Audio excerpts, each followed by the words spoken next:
need to be seen and understood as parts of a whole and as division.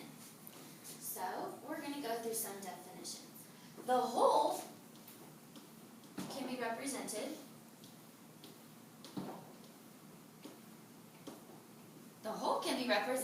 with sets of an object, a length on a number line, or an area. The portions or parts of a whole depends on the whole as it is defined. So we look at how a fraction is set up. We have the numerator on the top and the denominator on the bottom. The numerator tells us the group of equal sized parts, and the denominator tells us the equal sized parts. So we're going to show this fourth graders by a word problem, and we're going to use the representation instructional method.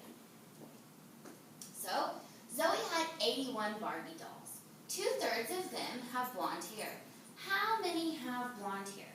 And we're going to represent this with base 10 blocks. And we need to establish our whole, which is 81, and our fraction, which is 2/3. So we need to create our 81. So we're going to have 8 10 longs,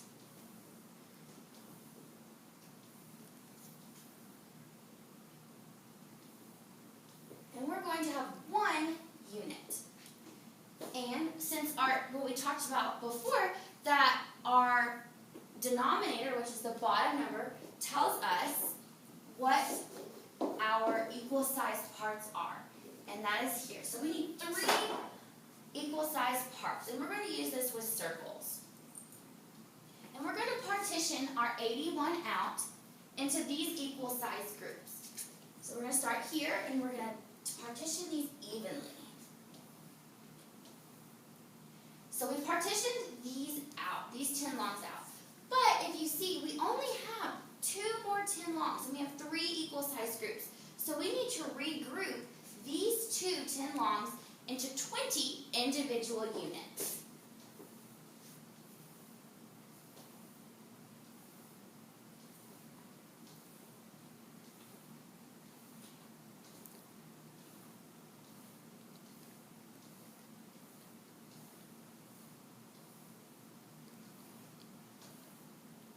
And we can't forget the one that we had from our original 81. So in all, we have 21 units to partition out. And these were regrouped. So now we're going to continue to partition out. And you really want to make sure when you're partitioning that you keep the pattern the same. So that you're starting, so I start with the left, then I go to the middle, then I go to the right.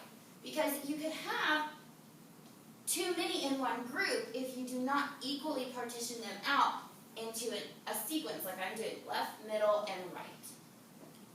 As you can see, all of our units have been partitioned into 3 evenly groups. We need to find out how many are in each group. We have 1, 2, 3, 4, 5, 6, 7 units, and we have 2 10 longs. Here, we have again 1, 2, 3, 4, 5, 6, 7 units and 2 10 longs. So we're consistent on these 2. We have 1, 2, 3, 4, 5, 6, 7. We have 2 10 longs. So this is a good representation of that we have evenly distributed in 3 ways.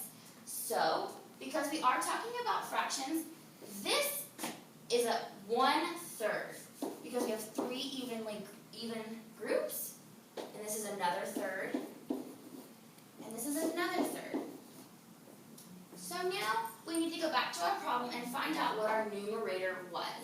And it says 2. So now we need to create a subset of 2/3. So we're going to take this 1/3 and this 1/3.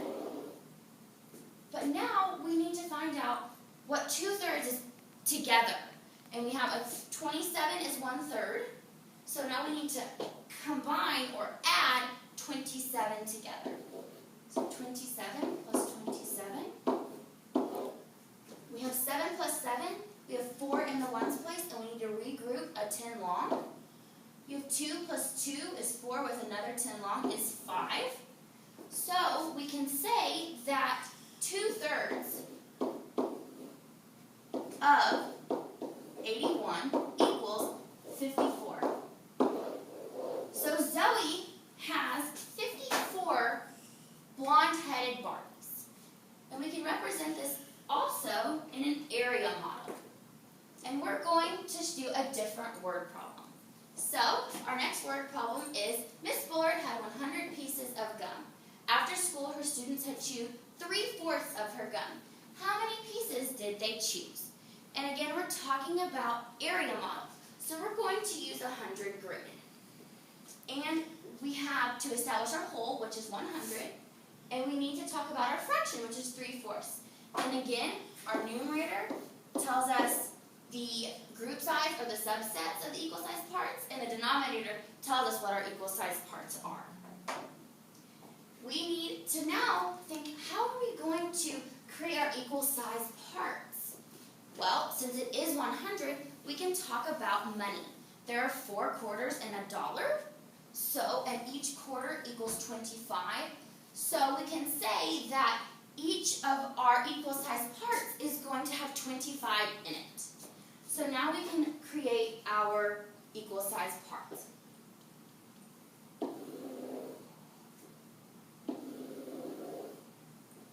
Okay, so this top left is 1/4, bottom left is 1/4, our top right is 1/4, and our bottom right is 1/4. And remember that each 4th equals 25. Okay, so now we have our equal size parts. Now we need to go back to our word problem and find out our numerator. And it is 3. So we need to select 3 equal size parts. And when we're selecting this, we need to talk about a misconception about when children try to identify fractions. They get so stuck on how it looks and what they're trained to look for. And we don't want to create that misconception because directionality in the area model does not matter. So to show that, we are going to select this 1/4. Because remember, 4th graders, they're all the same. They are evenly separated with 25. So we're going to take this 4th, we're going to take this 4th, and we're going to take this 4th. Okay, so now we've got our fraction shown here, but we need to find the value of what 3/4 is. And we have 1/4, which is 25. So we're going to add or multiply 25 3 times. So 25 plus 25. These are 2/4. 5 plus 5 is 0 in the ones place, and regroup 1 10 long. 2 plus 2 is 4. With another 10 long is 5. We need to add one more 4th, which is 25. We've got 5 plus 0 is 5. We've got 2 plus 5 is 7. So we have 5 units and 7 10 longs, which is 75. So we can say that